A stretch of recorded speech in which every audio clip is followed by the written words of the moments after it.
the stories that search us. He came because he wanted clarity. He had heard that this teacher spoke about the kingdom of God as if it were near, not distant. He had heard that the sick were healed, that the proud were unsettled, that fishermen left their nets to follow him. He did not come looking for poetry. He came looking for direction. The crowd gathered along the hillside. Dust hung in the air. Some stood at a distance. Some pressed closer. He found a place where he could see. Jesus began to speak, not with a list, not with a lecture, with a story. Matthew later wrote, "All these things Jesus said to the crowds in parables. Indeed, he said nothing to them without a parable." Matthew 13:34. And then he tells us why. This was to fulfill what was spoken by the prophet. "I will open my mouth in parables. I will utter what has been hidden since the foundation of the world." Matthew 13:35. Hidden since the foundation of the world. The man on the hillside did not yet understand that weight. He only knew that instead of instructions, he was hearing about seeds and soil. A sower goes out to sow. He waited for the rule. He waited for the application. Instead, there was silence. Another day, a father runs to meet a son who has shamed him. He shifts. Fathers do not run. Another day, a Samaritan stops when others pass by. He feels the tension ripple through the crowd. Another day, workers who arrived late receive the same wage. He feels something in him resist. The stories are simple enough, but they do not leave him alone. When Jesus finishes, he says, "He who has ears to hear, let him hear." Mark 4:9. The man hears the words. He begins to realize that hearing is not the same as listening. Some in the crowd are astonished. Some shake their heads.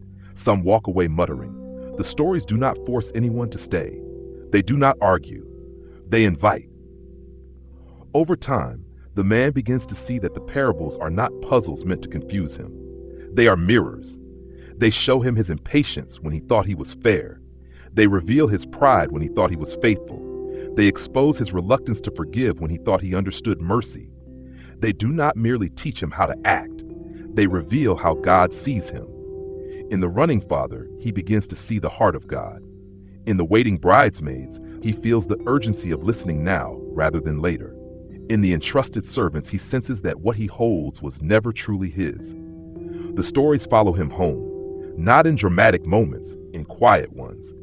When he is tempted to collect what he is owed, when he is tempted to delay obedience, when he is tempted to measure his worth by comparison.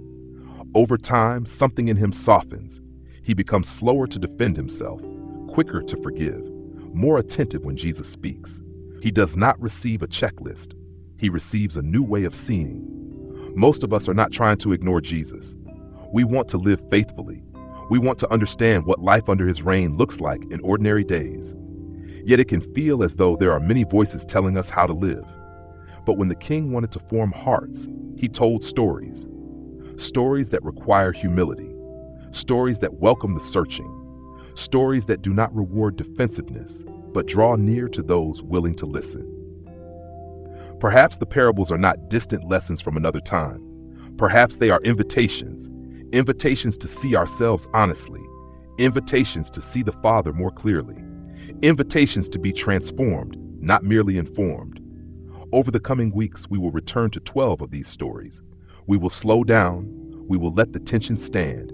We will allow them to search us the way they searched the man on the hillside. If we come with open hands, they will open our eyes. If we come willing to listen, they will open our ears. And over time, they may open our hearts to a deeper walk with Jesus. As you sit with this invitation today, consider how you have been hearing the parables. Have they become familiar but distant? Where might Jesus be inviting you to listen again, not for information, but for transformation? If you're willing, share your reflections or questions in the comments so we can learn and walk this journey together.